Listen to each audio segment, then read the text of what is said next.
Okay. It is crypto faceless. I remain faceless. I remain nameless. Back at it again.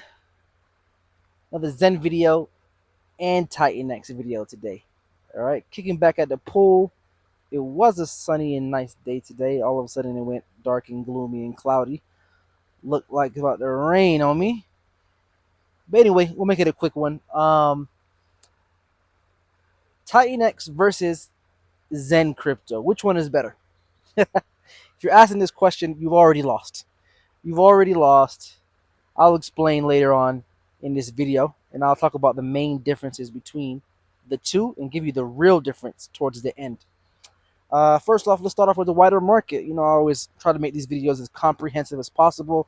Let's speak about the wider market. BTC sitting at about 41K. We had a dump yesterday to about 40K. And so we've dumped officially from 44K at the high down to 40K, which is a $4,000 dump. I'm not exactly sure how much of a percentage drop that is, but past few days we've been dumping in BTC. Right now we're currently sitting at about 41K, 41 something. So really, to be honest, like if you've been following the channel, we kind of like, it's either we're in between falling down right now into the 30s and making that a support, or dumping after we pump to 48K to 50K. So it's either we go up first and then we dump, or we dump right now. That's kind of like where we're at right now in the market. But the real alpha is this, right? Forget about BTC. Like, I talk about BTC, but I really want to talk about the alts. Okay, the alts is where you make money. All right, the real alpha is this: BTC's dumped from 44K to 40K in the past few days, but we really have not seen much price depreciation in the altcoins. The alts are pretty much holding up quite well, right? So what does that mean? For me, that means that is a great indication that we're about to see a really big alt season. We're about to see a huge alt season. The alts are showing resilience, they're showing strength, and the first thing it shows me is that we're about to see an alt season. All right. Number two, what else is it showing me? It's actually showing me, when I look at which altcoins are actually holding up good against BTC in the past few days, it's showing me which altcoin sector is going to be the big sector as well. Now, we've already called this on our channel. Like, the gaming sector is going to be a huge sector. When I'm looking at my gaming coins, the gaming coins are unaffected. Gaming coins are unaffected this past week. Bitcoin's dropping. Altcoins took a little bit of a hit, but the gaming bro, GameSwift, G Swift is 53 cents right now. That's an all-time high. You know what I'm saying? BTC's dumping, but GameSwift is at an all-time high. Remember, I brought G Swift on the channel at 7 cents, guys. I brought you guys G Swift at 7 cents. It's 53 cents now, right? Like, comment, subscribe, guys. I'm giving you guys free content, guys. What else? Beam is up 100%. It's doing well. Shrapnel is up 100% from when I brought it to you guys. It's doing well. So the gaming sector is unaffected. So which is telling me the gaming sector is giving me more confirmation. I already knew this, but it's more confirmation that the gaming sector is going to be one of the big ones this time around in this alt cycle. You know what I mean? And it's not just the gaming sector. Whatever coins that you hold, whether it be in DPIN, which is something I'm going to be talking about as well, whether it's going to be in real world assets, something I'm going to be talking about as well on the channel. If they didn't go down, you can pretty much guarantee that those coins are probably going to be, really good this bull cycle. It's going to go up a lot, basically. All right. Anyway, let's get into the meat and potatoes of this episode. We're talking about TitanX and Zen. What is the difference between these two? All right. Like I said at the beginning, if you're asking that question, you've already lost. You're probably a maxi, right? I said in the last video, don't be a maxi. Forget about what, I love this chain, or I love this coin, or I love this product, I love this founder. Like, that's just ridiculous, bro. That's ridiculous. Some people only stick to one blockchain. I only like Ethereum. Anything on Ethereum is going to be great. Some people are obviously BTC maxis, all right? They don't care about altcoins altogether. Some people are narrative maxis, that they only care about the gaming sector, right? Or one particular sector, right? all of that is just like a guaranteed way to miss out on money, to miss out on gains. You're guaranteeing yourself that you're gonna miss out on gains by doing that, right? So don't do that. Okay, that's my, like my strategy is to never like become a maxi. I want some gaming coins. I want some layer ones. I want some real world asset coins. Some deep in. Some like I want them all. I want some memes as well. You know what I'm saying? I'm not too good for anything. I want the memes as well. Trust me. Um. Anyway, let's get into Zen. So, what do we know about Zen? We know that Zen is a free crypto. It's meant to be first principles. It's meant to be free for all. It's meant to be minted, and of course, you have to pay for the gas fees. Some people say, "Oh, Zen is not free because you have to pay for the gas fees."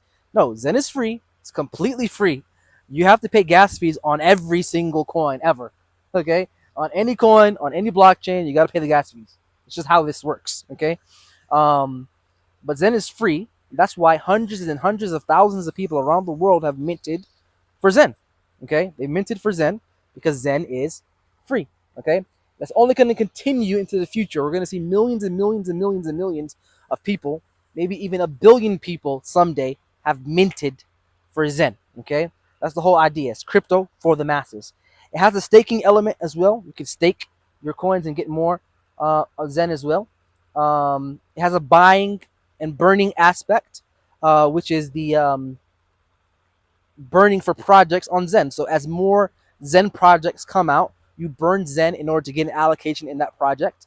So that is burning of Zen, right? Also, people who don't claim their Zen, they forget to claim their Zen, or they don't want to claim their Zen for whatever reason.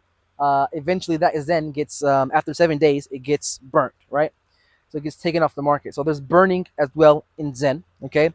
But the idea is that it's more of a natural way of a burn, right? It's more of a natural burn. New projects come out, people burn for it. It's a natural burn, okay? Where TitanX is all of that plus some, okay? So TitanX is meant to be like a mixture of Hex, a mixture of Zen, and the founder, Jake, kind of took those tokenomics, tweaked it, and made it more pumpy, more pumpamentals, more game theory, more superior, and I'm using my quotation fingers right now, superior tokenomics. Because I really can't say, keyword like maybe it could be superior. I can't say that it is superior until after the bull market. We see what happens at the end. Which one up higher? Did Zen go up higher, or did TitanX go up higher, or did Hex do better than all of them? Because remember, Hex did a 10,000x last bull cycle, right? So this is really TitanX is kind of like the amalgamation of all three. Okay, so we'll see what happens at the end. Okay, but for right now, TitanX has a massive buy and burn.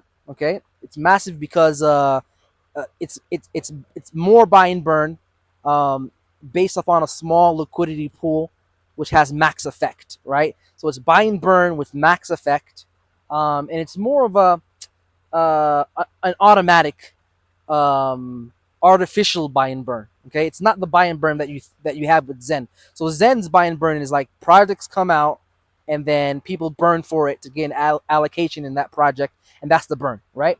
Whereas TitanX has the burn built in within the system. Okay, built into the protocol, to the contract. There's a buy and burn that buys up TitanX and burns it, right? So it's more of an artificial buy and burn. Okay, it also has a large portion of supply staked. So just like Zen has staking, TitanX also has staking as well. But TitanX staking gives you ETH payouts, right? So that's kind of like the incentive that a lot of people are going to be staking their TitanX because they get that ETH payout. Okay. The alpha for this video on my end, my alpha is that I actually don't stake. All right, I'm gonna give you guys some alpha right now. Like, comment, and subscribe. Make sure you guys subscribe. I don't actually stake my coins. Like, if you think about these type of projects, Hex-like projects, Zen-like projects, TitanX, you need stakers in order for the price to go up. You need people to take those coins off of the market and to essentially have those coins burnt, right? Because when you stake, it's like burning. It's like those coins are off the market, they're locked away, and it helps with price appreciation, helps that coin go up to thousands of X's like you want it to. So you need stakers, right? And it's good that the stakers get ETH payouts, right? That's going to incentivize more people to actually want to stake their TitanX, right? I don't actually stake though. I'm not a staker in all my coins because I want to have liquid TitanX when the top of the bull market comes, right? When the top of the bull market comes, right? When it is, BTC is at 100,040, like 140K, right? That's my top call. I mentioned that in a previous video. I think that the top of BTC this cycle is somewhere around $140,000, right? I want to be able to have my liquid TitanX at that time, and I'm selling at that time, right? I don't want to be staked in for like 5, 6, 7, 10 years. You know what I mean? Think about Hex, right? Let's bring Hex. If you're familiar with Hex, Hex went up 10,000X. It went up to I think around 50 cents. Correct me in the comments if I'm wrong. Hex went somewhere around 50 something cents, right? Now, if you were staked, I don't want to be the people who are staked for 10, 15 years, because Zen people, like Hex people, they stake for like 5, 10, 15 years. You know what I mean? I don't want to be one of those people who are staked and can't sell their crypto when Hex was 50 cents, right? I want to be the ones that had liquid Hex and they were selling the top. They were selling in or at 50 cents and making their millions of dollars. That's what I want, right? So the alpha that I'm given is actually, I don't stake. I keep my coins liquid, but you need stakers. So it's kind of a dirty game. You need stakers. You need them for price appreciation, but I don't want to be one of them. Okay, you understand? Crypto is like that, bro. It's a dirty game, bro. Like the people who buy early sell on the people who get in late. I've been saying that since the beginning. The people who stake sometimes miss out, and they just help people who are liquid make their gains and be able to sell. Like at the end of the day, that's kind of what it is. You know what I mean? Is TitanX one of those projects that I believe is going to be around 10, 20 years from now that I want to stake for to the next bull run? Or like, no, it's not. Unfortunately, no. But that's not a knock on TitanX. I don't believe that about any crypto. You know what I'm saying? Like, if it's not BTC or Ethereum or, you know what I mean? I don't believe, I don't have strong conviction that it's going to be around forever, right? But there are some that I do will last a long time.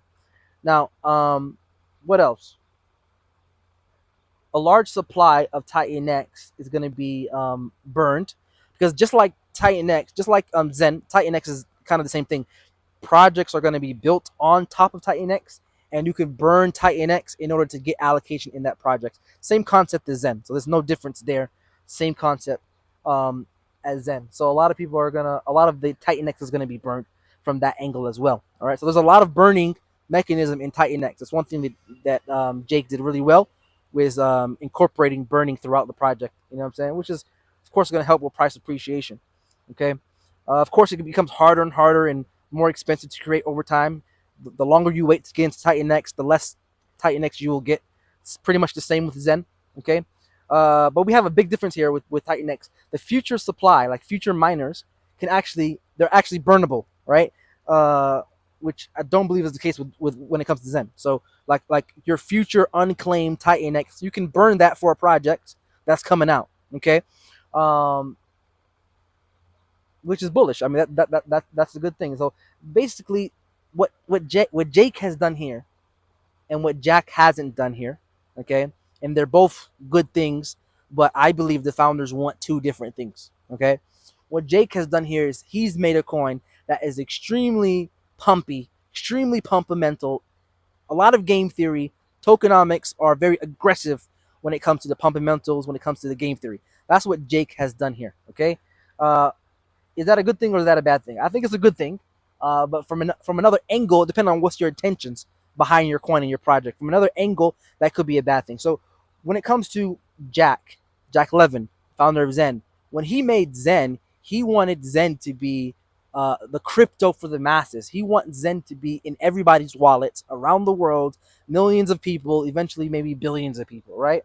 That's exactly what Jack Levin wanted. Like he even said way back in the day when it first came out, he even said that he's got connections. Jack is a businessman. He's actually had a very successful like outside of crypto businesses, or businesses outside of crypto.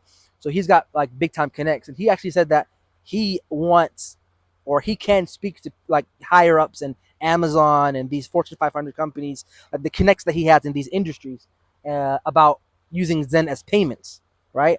Which goes to show that Zen or Jack has a lot more lofty, grander goals than just having a coin that goes up a lot. Like he wants a coin that's actually going to be mass adopted by the world and eventually might be used as payments because it's this free coin that everybody has. That's the whole concept behind Zen. It's a free coin. Everybody mints it. It's free. You only have to pay gas fees. It's on every single chain. And because everybody has it, one day, maybe 10 years from now, because everybody in the world has this coin, it can be used for payments. And maybe companies and would actually want to use Zen as payment. So Zen has a grand goal, okay? Whereas TitanX, I gotta be real. This is the real part of the video, okay? Gotta be real. When you make tokenomics that are aggressive in fundamentals, aggressive in game theory, uh, like the way he's done with the buy and burn, the aggressive buy and burn, and so when you do this, it actually makes the masses of people see it as a Ponzi. I just gotta say it. You know what I mean? Is it a good thing or a bad thing? That's another story for another day. In my opinion, it's not that at all. You know what I'm saying? Hex was considered a Ponzi by many people. Okay, and what happened to Hex? It did a 10,000x. Okay, it did a 10,000x. So it's not a bad thing from one angle, but if you have goals of being bigger than just being a coin that went up a lot, if you have goals of being a payment method, of being a huge ecosystem, and things like that, it can hinder you because if you're considered a Ponzi, you'll most likely be gate kept and blackballed within the crypto industry. For example, Hex is, you know, you know, TitanX is influenced by Hex. Okay, it's influenced by Hex. It's also influenced by Zen. Okay, so these are game theory tokenomics meant to pump up the coin. When you do that, your coin is seen by the masses of people as a Ponzi. Okay, so what happened to Hex? Hex was blacklisted. It was blackballed. It was gate kept. If you look at any of the major coin metric sites, like Coin Market Cap, like CoinGecko, none of them actually listed Hex exactly how it was supposed to be listed. Even though the coin was going up in value, people were getting in, people were buying in, the coin was going up, the price was going up, but Hex stayed on the third page of Coin Market Cap for the entire bull cycle. Like it was literally gate kept. Like the price was going up. There was like literally only one coin metric site. I think it was called Nomics. It was only one coin site that actually listed the real market cap and the real metrics of Hex and put it in the top 10. They put Hex in the top 10. I think even went up to top 3 at one point, right? Because Hex was a big coin. However, it was gate kept. Why? Because of the tokenomics. It was seen as a Ponzi, okay? And people didn't want to touch it. Like the major crypto companies and organizations, they didn't want to touch it. But it didn't stop the coin value going up. It didn't stop people from making hundreds of X's and thousands of X's, right? It still did all of that, right? Which means TitanX can still do all of that, but it's going to be considered a Ponzi in the eyes of most because of the aggressive buy and burn, the aggressive tokenomics, and it might get gate kept. It might not be listed properly on these websites. I haven't checked Coin Market Cap and CoinGecko in a while, but I remember checking it a few weeks ago or a week ago, and it hadn't even list like it doesn't have TitanX ranked on both sites, I believe, on CoinGecko and CoinMarketCap. So it could have already started, right? You know what I mean? So I could be wrong. It could be listed now, but when I checked, it was not listed on CoinGecko or CoinMarketCap as a ranked coin. It's listed when you type it in the search; it'll come up. But as a ranked coin, when it says like rank number 100, rank number 1000, it didn't have a rank, right? Um, and I've seen coins get ranked first day. Meme coins that do absolutely nothing. I've seen them get ranked first day. Okay? Seen it get ranked first day on CoinGecko and CoinMarketCap. So I think that it's going to probably fall within the same category as Hex and be blackballed and blacklisted. But I still think it's going to do thousands of X's. I still think it's going to do thousands of X's just like Hex did. So does it really matter? Not, doesn't really matter, right? It doesn't really matter, right? So when it comes to the real difference behind these coins, I believe it's mainly Jack has more lofty goals with Zen, and wants Zen to be this, crypto that's going to be accepted for payments, and billions of people are going to hold it around the world. And when it comes to TitanX, I think it has more of a hex trajectory. It's going to go up a lot, but still be a degen, real degen part of crypto type of coin that that is really just a niche market. It's in its own niche, and yeah, that's pretty much the thing that I think about. So it's pumpy. TitanX is really pumpy, but Zen is also pumpy as well. This is what people don't understand. Zen is extremely pumpy. It has crazy fundamentals. It's gonna go up a lot, but it hasn't started yet. Zen's buy and burn, Zen's buy and burn doesn't start until um, the 333 auction, 333 days, which is coming in 2 months. Right, 2 months from now, X1 is gonna be out, and everybody's gonna be burning their Zen for X1 for 333 days, and you have to buy it off of the market, which is buy pressure, and then they're gonna burn it. That's the buy and burn for Zen, right? I told you guys Zen is more of a natural buy and burn, but it's gonna be ridiculous. It's gonna be ridiculous. So Zen is gonna pump as well. I mean, Jack actually said this in the very beginning. I remember like it was one of the spaces or one of the YouTube interviews. He said Zen could possibly go down for 1 year straight, which is what we've seen from Zen, right? And everybody's like, oh no, moving on to TitanX and moving on to this crypto and saying, oh, Zen is like, it's not going up, it's just going down. Jack said that in the beginning, like this could very well go down for 1 year straight because the buy and burn doesn't start until X1 comes out, right? Until we get loads of different projects on Zen come out, right? But the main project is coming from Jack, which is X1, the layer 1 blockchain. 2 months from now, it's going to come out, and then we're going to have 333 days of ridiculous buy and burn, right? That's why I say that, yeah, TitanX boasts having better and superior tokenomics than Zen, but we have to wait and see until the end of the bull run. We'll see. You know what I'm saying? I'm in both. You know what I'm saying? Why not be in both? Like, why not be in both, guys? You don't have to pick one or the other. Why not be in both, right? If TitanX is a 10,000X, I'm happy. If Zen does it, I'm happy. I'm in both, right? Why not be in both? You know what I mean? That's kind of like where I'm sitting at right now.